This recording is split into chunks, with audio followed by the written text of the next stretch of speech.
안녕하세요. 오늘도 의사가 못 고치는 환자는 어떻게 하나 이야기 제2권 병 못 고치는 의사 엉터리 의료제도. 황종국 선생님이 지으셨고 울산지방법원 부장판사 전 부산지방법원 의료전담 재판장이셨다고 합니다. 어제에 이어서 뒷이야기 들려드리도록 하겠습니다.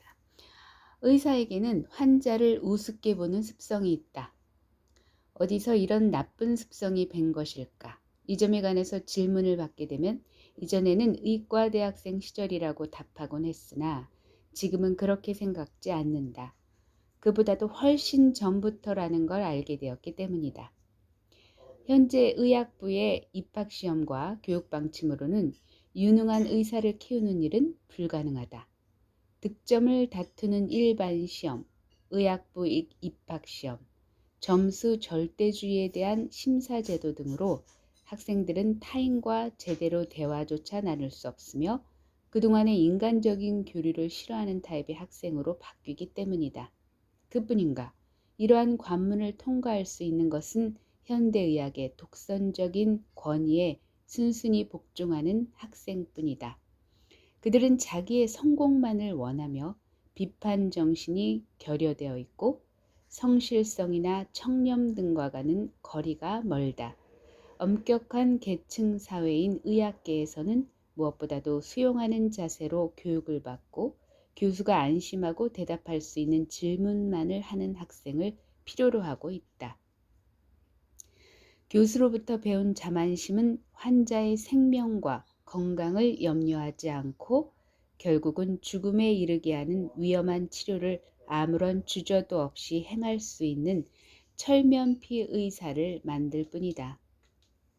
의사의 노력은 상당 부분이 사람을 죽음에 이르게 하는데 소비되고 있다. 현대인은 이 엄연한 사실로부터 눈을 돌려서는 안 된다. 의사는 절대로 책임을 지지 않는다. 책임을 지는 쪽은 언제나 환자다. 의사는 실패를 관 속에 묻는다는 낡은 격언은 여전히 유효하다. 흔히 의사를 비행기 조종사와 비교하곤 하는데 그것은 이치에 맞지 않는다. 왜냐하면 비행기가 떨어지면 조종사는 승객과 함께 죽지만 환자가 죽어도 의사는 죽지 않기 때문이다. 사람들의 건강을 관리하는 데 있어 현대의학이 거의 속수무책이라는 것을 증명하는 사실은 얼마든지 있으나 의사는 그 사실을 철저히 묵살한다. 왜냐하면 자신의 건강관리조차 제대로 할 수 없는 것이 바로 의사들이기 때문이다. 내가 알고 있는 의사들 중에는 이렇게 말하는 사람이 여러 명 있다. 나나 내 가족이 암에 걸리면 공인되지 않은 암치료기관에 맡길 생각이다. 우리가 당연히 복용해야 되는 줄 알고 있는 약들에 대하여 전문가로서 어떤 비판을 하고 있는지도 들어볼 일이다. 더구나 그 위험한 약들이 의사들의 비양심 내지 무감각과 결합하여 투여됨으로써 나타나는 현실들을 냉정하게 지적한다. 저자는 대단히 냉정한 열정가이다. 이 글을 읽으면서 제가 딱 느낀 게 얼마 전에 제가 지인분들 앞에서 그분 같은 경우는 이제 역사를 그 사람들에게 알려주는 그런 분이셨는데 그분한테 제가 그런 말씀을 드렸던 기억이 나는데 역사는 누가 기록하느냐. 그 시대에 말하자면 정권을 누렸던 사람들이 역사를 기록하는 경우가 대다수고 그렇게 된다면 그 당시의 정권을 옹호하고 지지하는 그런 결과값이지 않을까요? 그래서 제가 흔한 말로 내가 내 몸에 하는 것을 남에게 하는 것 그것이 제가 볼 때는 직업관과 밀접한 관계가 있고 사실은 내 몸에 하고 타인에게 할 수 있는 것이 그것이 진정한 그 불법이 아닌데 내 몸에 하지 않고 남에게 하는 행위 그것이 불법 행위가 아닐까요?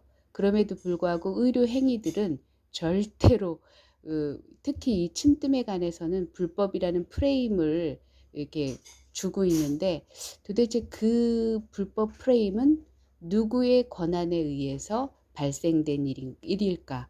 우리 여러분, 이걸 듣고 있는 여러분들께서 잘 해석하셔서 그 인생은, 그리고 모든 것이 해석하기예요. 누가 누구의 잣대로 해석하느냐에 따라서 때로는 그것이 화가 될 수 있고 독이 될 수 있다는 사실을 명심하시고, 내 몸은 내가 지키자. 그리고 항상 말씀드리지만 알약이라고 하는 것은요, 그냥 마취제, 신경 마취제, 그 이상도 그 이하도 아니라는 사실을 명심하시길 바랍니다.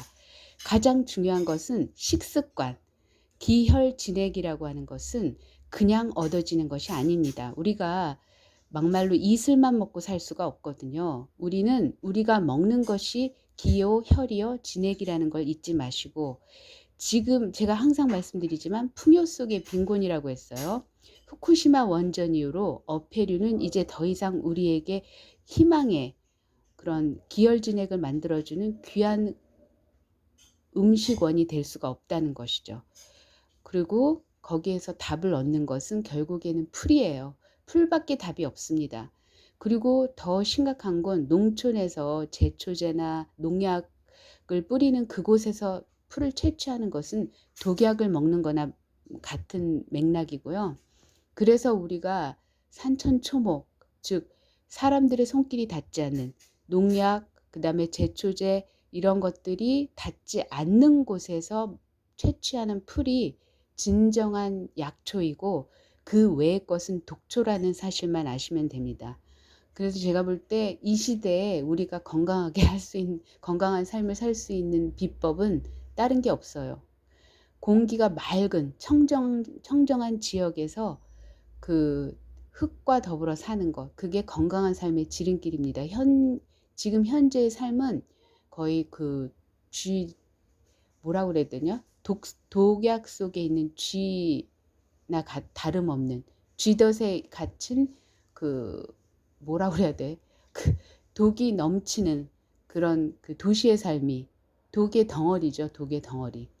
뭐 아파트도 마찬가지고, 뭐 이렇게 아시겠지만 환경, 말하자면 그 뭐라고 그래야 되지? 갑자기 아파트의 그 재료가 산업 폐기물로 지어진 거라는 사실을 아무도 모르실 거예요. 특히 럭셔리하게 지어진 그 아파트, 그것은 독약입니다. 독약 덩어리. 독약 덩어리에서 사시는 거나 마찬가지예요. 우리는 그거를 망각하고 사는 아주 우매한 속 인물이, 저 동물 중에 하나라고 저는 생각되는 게, 이게 그러니까 병 주고 약 주는 행태예요. 지금의 현대인들의 그 삶 자체가, 제가 볼 때. 그래서 깨어나지 않으면 우리는 언제든 충분히, 그리고 저도 사실은 아파트에 살고 있기 때문에 저도 그닥 그렇게 멀지는 않죠. 단지 뭐 20여 년 된 아파트에서 산다는 거 위로가 된다면 그거 이상 그 이하도 아니죠. 그래서 아파트에 사는 거 그렇게 즐거워하지 마십시오. 아파트가 다 독이에요, 독. 저도 아파트에 살고 있습니다만. 네, 오늘도 즐거운 하루 되시고 내일 또 뵙겠습니다.